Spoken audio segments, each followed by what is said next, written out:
Buenos días, nos encontramos nuevamente para revivarnos con la palabra del Señor. Qué hermoso continuar la semana juntos mientras estudiamos la Biblia. Hoy el capítulo 7 del libro de Esdras nos cuenta que pasadas estas cosas en el reinado de Artajerjes, rey de Persia. Este Artajerjes que menciona el capítulo 7 no es el mismo mencionado en el capítulo 4 y también ayer en el capítulo 6. Cuenta la historia que Ciro el Grande tuvo dos hijos, Cambises y Esmerdis.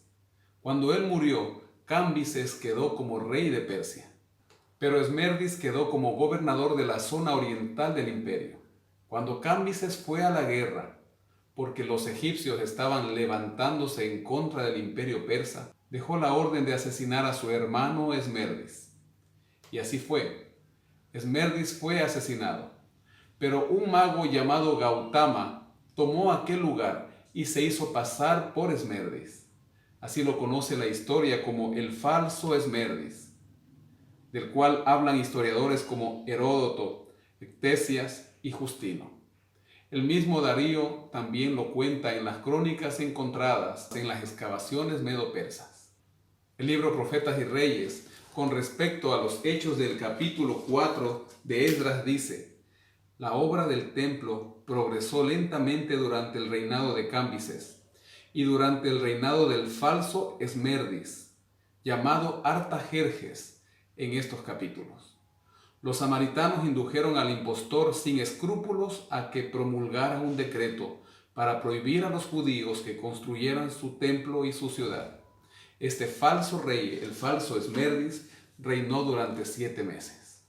Ahora entonces, volviendo a nuestro Artajerjes del capítulo 7, él reinaría desde el año 465 hasta el año 425 a.C. Entonces continúa la narración diciendo: Esdras, hijo de Seraía, hijo de Azarías, y ahí Esdras escribe su genealogía hasta el final en el versículo 5 decir: hijo de Abisúa, hijo de Fines, hijo de Eleazar, hijo de Aarón, primer sacerdote, indicando así su linaje sacerdotal. En el versículo 6, subió de Babilonia. Esdras era un escriba diligente en la ley de Moisés que Jehová Dios de Israel había dado, y le concedió el rey todo lo que pidió, porque la mano de Jehová su Dios estaba sobre Esdras. En el 7º año del rey Artajerjes, subieron también con él a Jerusalén algunos de los hijos de Israel, sacerdotes, levitas, cantores, porteros y sirvientes del templo. Sí, Artajerjes comenzó a reinar en el año 465. Y este decreto, el tercer decreto mediante el cual los judíos retornaban nuevamente a su tierra, fue dado entonces en el año 457 a.C.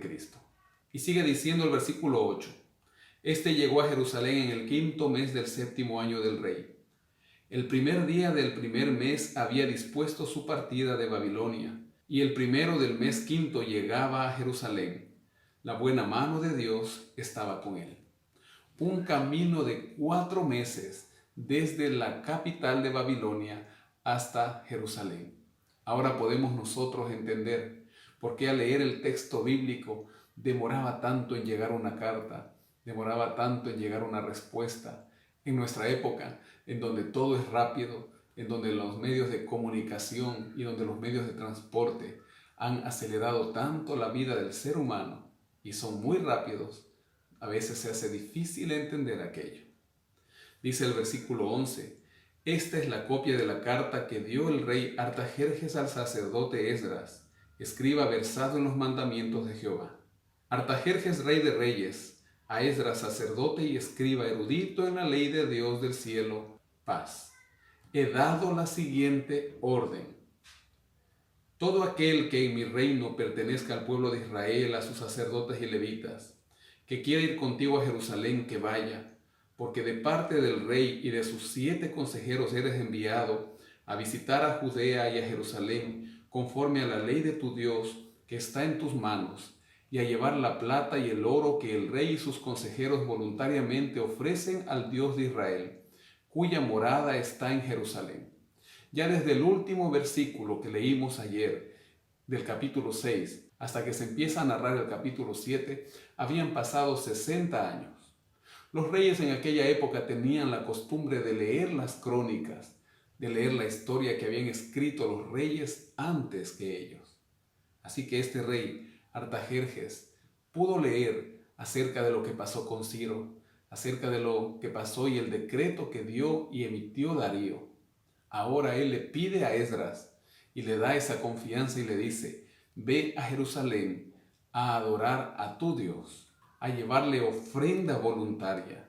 En el versículo 17, comprarás pues diligentemente con este dinero becerros, carneros y corderos con sus ofrendas y sus libaciones, y los ofrecerás sobre el altar de la casa de vuestro Dios, la cual está en Jerusalén. Y lo que a ti y a tus hermanos os parezca hacer con la otra plata y el oro, hacedlo conforme a la voluntad de vuestro Dios. Entonces el rey Artajerjes está enviando ofrendas por medio de Esdras y de todos los que iban con él. También dice en el versículo 19, los utensilios que te son entregados para el servicio de la casa de tu Dios, los restituirás delante de Dios en Jerusalén. Todo lo que se requiere para la casa de tu Dios que te sea necesario dar, lo darás de la casa de los tesoros del rey. Yo mismo, el rey Artajerjes, doy esta orden a todos los tesoreros que están al otro lado del río. Así, de esta manera, 60 años después, el Señor sigue bendiciendo a su pueblo. Versículo 25. Y tú, Esdras, conforme a la sabiduría que tienes de tu Dios, pon jueces y gobernadores que gobiernen a todo el pueblo que está al otro lado del río, a todos los que conocen las leyes de tu Dios, y al que no las conoce, enséñaselas. Y todo aquel que no cumpla la ley de tu Dios y la ley del rey será castigado rigurosamente, ya sea a muerte, a destierro, a pena de multa o prisión. Y aquí el rey Artajerjes también está detallando en aquel orden: aquel que no cumpla la ley de Dios y la ley del rey, poniendo en primer lugar, poniendo por encima de las leyes humanas, la ley de Dios. Ahora el versículo 27, Esdras escribe: bendito Jehová Dios de nuestros padres, que puso tal cosa en el corazón del rey, para honrar la casa de Jehová que está en Jerusalén.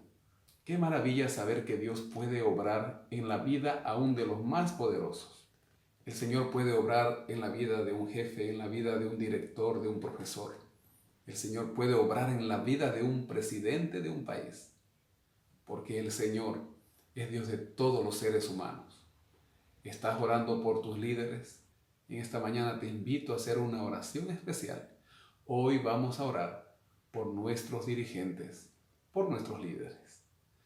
Oh Señor, gracias porque tú eres un Dios de amor, pero también un Dios de orden. Gracias, Señor, porque tú permites que se puedan obrar milagros en favor de tu pueblo, aún por medio de los poderosos de este mundo, que de igual forma que nosotros, sus vidas están sometidas a tu voluntad. Hoy oramos por nuestros directores y líderes. Hoy oramos por nuestros dirigentes. En el nombre de Jesús. Amén. Que el Señor te bendiga, es mi deseo y mi oración.